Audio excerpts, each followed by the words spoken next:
Hi, this is Tim of the 1916 Company at Watches and Wonders 2025. We're here at Genus, and I'm happy to say that this is one of the most intriguing independents, building one of the most remarkable products at a show where wonderful things are ubiquitous. They stand out.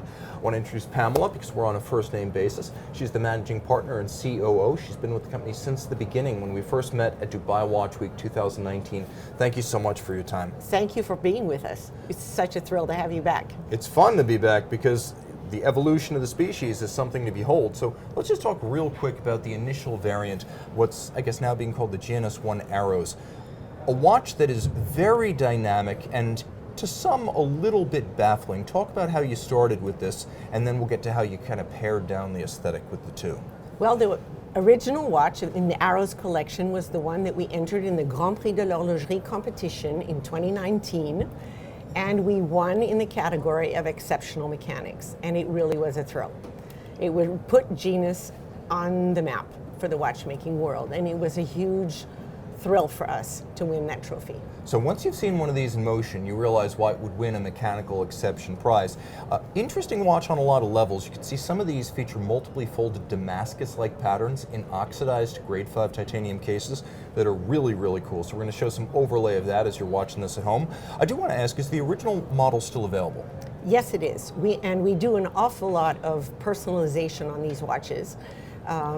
I think in the time that we've been making GNS ones, I don't think we've ever made the same watch twice. Just to give you an idea of how we can adapt and how adaptable the movement is.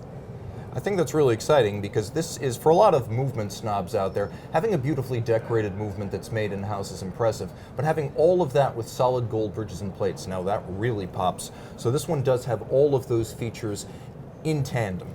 Now, a little bit of a different approach was taken for, and by the way, I do want to show right here, we have this incredible micro-sculpture variant where the watch has been changed to the extent that it even has this incredible bubble-like vaulted crystal.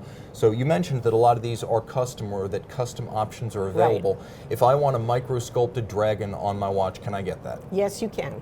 And we're happy to do it. We love to be able to do something special for people who are special collectors. Now, some people loved the idea, but maybe it was a little bit too intense for them. So you sort of went back to the drawing board to offer something that's not less of a watch, but offers a little bit less, I would say, kinetic sensibility on the dial side. So now we move to the watches that are in the GNS 2 range, and let me see if I can get one that'll show up really well on camera. Okay, this is, I think you said this is Infinity Blue? That's Infinity Blue, and we're launching it here. Now, definitely, just tell me about how some of the changes came about, because it's the same. Well, for me, the most major change here was that we put dials on the front of the watch so that we settled the vision. To read time, we put time back in its traditional position. Before, we had satellites that went around the periphery of the movement. Here we have time back in 12, 3, 6, and 9. And so it's a little bit more of a conventional watch dial in that it is more solid. You don't see all the underlying mechanisms. There's not quite as much complexity. But they did introduce new features. It's not just a matter of taking away. Something was also added. Yeah. Tell me a little bit about the martelage and the incredible amount of time and detail that goes into this. Well, the martelage is a métier d'art, and normally there's a person who is specialized in doing that, but in fact, our martelage was done by Sébastien himself, our master watchmaker. He wanted to understand the challenge of doing martelage, and learned very quickly that it takes him between 4 and 6 hours to do the martelage on a pair of dials. They have to be twins. You can't do one day and one the next day. You have to do the two together. And because you don't have the same eye and you don't have the same strike from one day to the next. Yes. And Sébastien counted and he figured that he hits each dial at least 15,000 times to do this martelage. So the way this works is that you have the small ball peen style hammer. You have a small rod with a very tiny probe that's made of tool steel. So this is extra hard steel. This is steel that's used to cut steel. And then many tiny divots are hammered into these flanking blades on the dial. And this starts as a brass blank, and once it's done, it's a unique execution. No two will ever be alike. And in fact, there can be so much variation that, as Pamela was just telling us, if you don't do the two flanks on the same day with the same hand, you will find that the variation, even by the same artisan, is unacceptable for production application. Right. And this is very exciting, but I have to also say that while craft arts are fun, race cars are probably even more fun. Do we have the time to race on hand here? We have. Oh, here we go. There you go. Okay. Now we still have the martelage, but we also have micro-sculpture. We have little rose gold cars, and because of Sebastian's preference, Porsche is leading. And that Porsche has been hand lacquered by an artist who does miniature painting. So you've got Porsche, Ferrari, and Ford all on the dial. I don't know if you could see this, guys, at home. I don't know if we did B-reel of this exhibition here, this booth, but they've actually got a cool slot car track where you can race all three of these brands, and I did. I went flying off the track. Tell me a little bit. You lost your license. I did, but you know what? That's okay. I never had a Swiss license to begin with, so there you go. Joke's on you, Swiss police.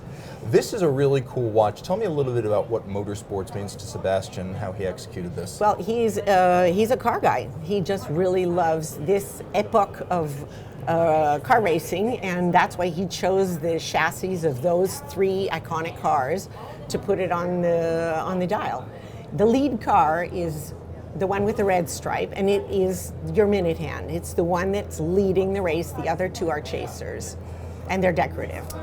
Now, there's also a flanking, or I should say a circumferential parade of arrows that represent the hour. So the hour on the Genus 2 is a little bit more conventional than on the Genus 1, which featured moving hours that actually rotated individually around the dial. Now it's an index that makes laps, which is appropriate on a motorsports themed watch. It's doing laps of the dial.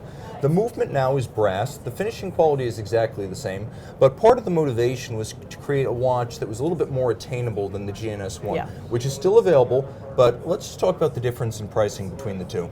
Well, the pricing for this model is up in the 130,000 Swiss francs category, and the pricing for the GNS time to race is at 92. So there's quite a big difference.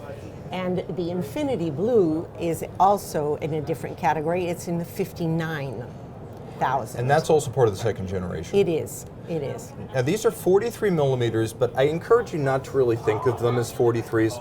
It's time to start talking in the watch industry about what a watch wears like. And I will tell you, this doesn't wear like, here's my Garrick. My Garrick is 41. You would never think with these two side by side that this is actually the bigger watch, and in fact it is shorter from lug to lug. It's a really clean, easy wearing grade 5 titanium, almost a lugless watch in the way it wears, and that is as sweet and simple as any 43 millimeter watch I've ever worn. It's also almost entirely constructed of sapphire and titanium, so the feel is almost weightless. There's also been some evolution of the case flanks since the GNS 1. Tell me a little bit about how the case flank was refined to give it more of a sculptural form. Well, it is exactly the same one, and we decided to, I guess, to highlight the shape, and decided by doing that cutaway design, it just revealed the natural curvature of the case. It made it more visible. It also adds a little bit of a distinction and nuance where you have the recess that's media blasted and the rest of the case is polished. That's right. What's also cool here is that although the movement is now made of brass, the standard of finish has not diminished. And I can tell you, because I inspected them side by side, the movement is still large. It's still made in-house out at Plan-les-Ouates, where they have their manufacture. And you might think that with all of these moving parts, you'd have a mediocre power reserve. In fact, it's 50 hours. And they didn't cut any corners because there's a massive balance wheel in there too. So doing everything the right way chronometrically, multi-position adjustment, finishing, that's among the best I've seen all day, and I've been all over this show. I just came over from a look at Bologna, and I can tell you, well, the styling of the finish is different from Germany to Plan-les-Ouates. The standard of finish is exactly the same. This is actually this good. There are also some little nods and winks and jokes built in. You can see with the crown wheel and the ratchet wheel, one is almost like the plug and one is almost like the socket. There's this clover-like pattern that's been cut into them. So these watches are full of all sorts of little nods and winks to car enthusiasts, watch enthusiasts, people who really love fine machines. Now, why don't we talk a little bit about titanium, because this is crazy. You have everything from grade 5 titanium as it's folded and fired in the raw, almost up to the point it becomes a watch. So take me on this journey real quick. So when we asked the metallurgist to prepare billets for us, this is pretty much the size of a billet that we get. Actually, it's a little bit longer. There's one more here. And we have to ask them to slice off a piece. We need a 12 millimeter thickness block of titanium like this to cut a case. This is the block that goes on the CNC machine.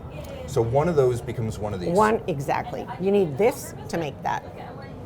And when we asked the metallurgist to do it, they'd never made titanium for watchmaking before. It's a metallurgist who makes for the making knives. And that's an interesting point, because I guess you could almost call this a sample by the metallurgist who decided to show the spectrum from a long firing at high temperature to shorter and cooler firings. And you start with a deep bluish purple, and then you work your way to a very faint yellow. And this is the spectrum of all the colors you can attain with titanium by applying heat. And I have to say that the grain of the Damascus-like pattern doesn't come out until it starts to oxidize. That's right. And that's why they fire it for us, so that we can see what colors will be obtained from the different alloys in the block. And some of them are thinner and some of them are thicker, and because it's, again, artisanal work, sometimes we get them super, super fine, sometimes thinner, and it's nice to be able to ask the metallurgist, please make us a block with 10 layers or make us a block with 18 layers. We get a completely different look. And just as you'll find with carbon fiber cases, because the layers are never the same twice, each case is going to be a unique execution. You can see the difference here. It's almost like strips of gum. Remember those zebra gum strips? They don't make those anymore. But this is better, trust me. This flavor lasts longer and it's sweeter. We have a combination of really blue hues with purple accents to super golden and yellow, to the point that you could mistake this for actual gold. So you get a huge range of colors, but also a huge range of different patterns. Of shapes, yeah. So these Waves. are really cool. Yeah. And this is what the billet looks like before any firing and cutting starts. And this will become one watch case. That's right. All right, so if our friends online want to find you, where do they look to find you? They look at our website, and you can write to us directly on the website. All the information is there. Contact at genuswatches.swiss. And we've just done a revamp of the website, so please go and visit. Can they DM you on Instagram? Yes, they can. Cool. Yeah. Thank you so much. It's Thanks, been a pleasure. Tim. Really nice to see you again.